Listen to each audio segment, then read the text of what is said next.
Chicken जदि गोटे recipe खाई खाई आप बोर हो जाती मुझे कहबी यही भाव में बनातु रेस्टोरेंट स्टाइल रे घरे इजी बन पारे आउ बहुत ही टेस्टी बन चिकेन लवर्स मान बहुत ही सुंदर रेसिपी मुझे बनई आपण सहित सेयार करीडियोटी को फुल देखूँ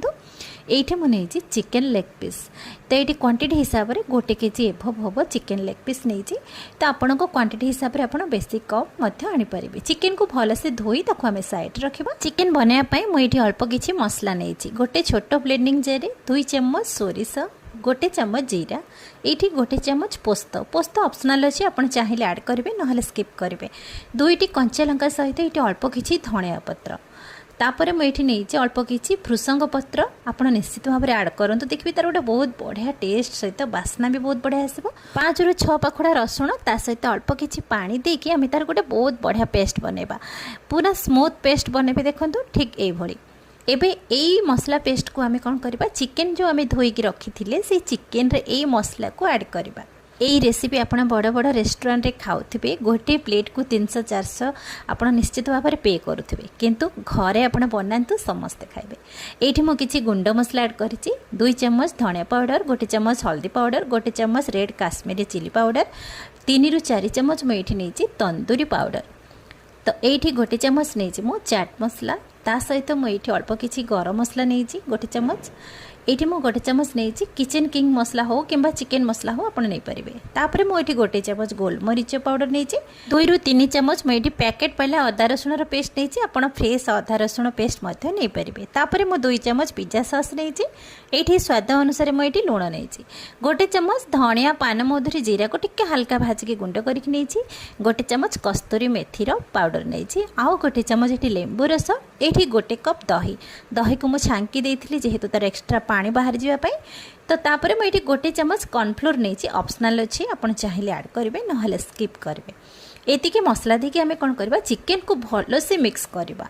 ये कंटिन्यू 5 ରୁ 6 मिनट पर्यंत आप भल से चिकेन को यही मसला सहित आप मिक्स करेंगे एतिकी मसला आज आम बनवा आउ किसी भी मसला ए ऐड करवानी एतिकी गुंड मसला भितर आपण पाखे जदि जोटा ना ताहले आपण सेटा स्किप करके बन पारे तो ये भाव में भल से चिकेन को मसला सहित मिक्स करके आम ताको अध घंटे किंबा 15-20 मिनिट ताको आम रेस्ट दवाको छाड़ीदे आप चाहिए फ्रिज में रखिपारे कि एमती बाहर कभर करके रखिपारे ये देखूँ अधा घंटा पर मुझे आपन को देखा मुझे फ्रिज रे रखी देती तो से परफेक्ट पूरा सेट हो जाइए मसला सहित चिकेन एबे आमे कौन करवा ये गोटे बड़ मु कढ़े नहीं ता सहित मुझे रिफाइंड तेल नहीं 3 ରୁ 4 चम्मच ये तेल गरम हो गला यही तेल रे आमे चिकेन जो आमे मिक्स करके रखी थे आमे से चिकेन को ये ऐड करवा आउ किसी भी जिनस ये ऐड करें चिकेन को ऐड करवा गैस फ्लेम को स्लो मीडियम रे रखा ताकू आमे टिके समय पाई कवर कर नवा एमती मझे मझे कवर करेंगे और मझे मझे एमती मिक्स करुवे कहीं जेहेतु गोटे साइड जदि तले पोड़ीज ताहले सेटा भल भी लगनी आपड़ कौन करेंगे ना सबू जिनस को आप भल से मिक्स करेंगे तो एपट सेपट मिक्स कर सारापर पुणी मझे मझे आप कवर करके 3 ରୁ 4 मिनिट पर्यंत छाड़ी दौथे सीझापी कहीं जेहेतु चिकेन लेग पीस बहुत बड़ बड़ अच्छी तो से सीझापी टाइम लगे आपड़ चेष्टा करेंगे जदि छोट छोट पीसेस जदि चिकेन आणुंट ताहले बहुत जल्दी बनीज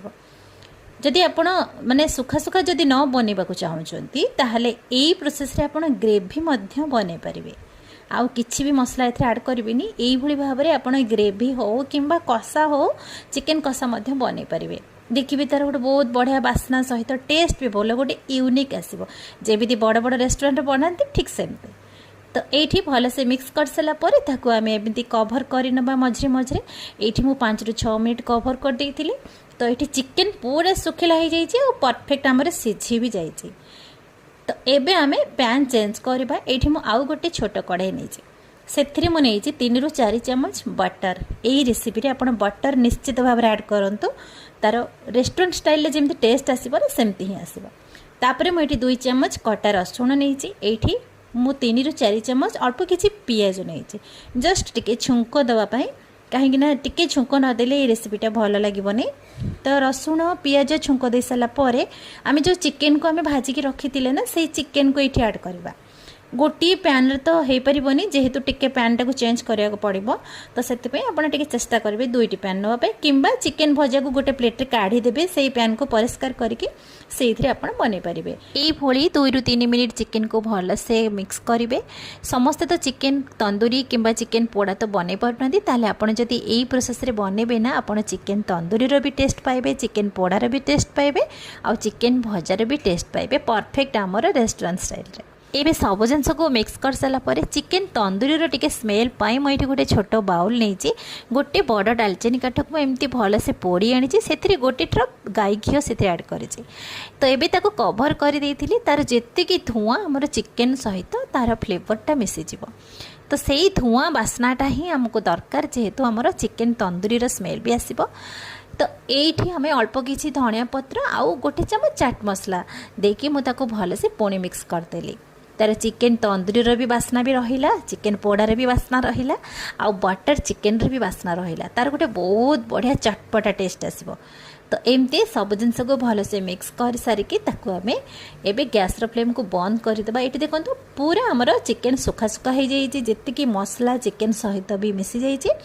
एक्स्ट्रा मसला भी किसी भी रही देखो तो परफेक्ट आमर गोटा गोटा रही। एबे आमे चिकेन को सर्व करवा। आपण ये भाव में घरे इजी बनइबे देखिले ना किसी भी परिश्रम ना घरे थिबा जिनस ही बहुत इजी बनला आउ यूनिक भी बनला। यही रेसिपी आप बड़ बड़ रेस्टोरेंट को जातु निहाती गोटे प्लेट को 300-400 आप निश्चित भाव में पेमेंट दौथे।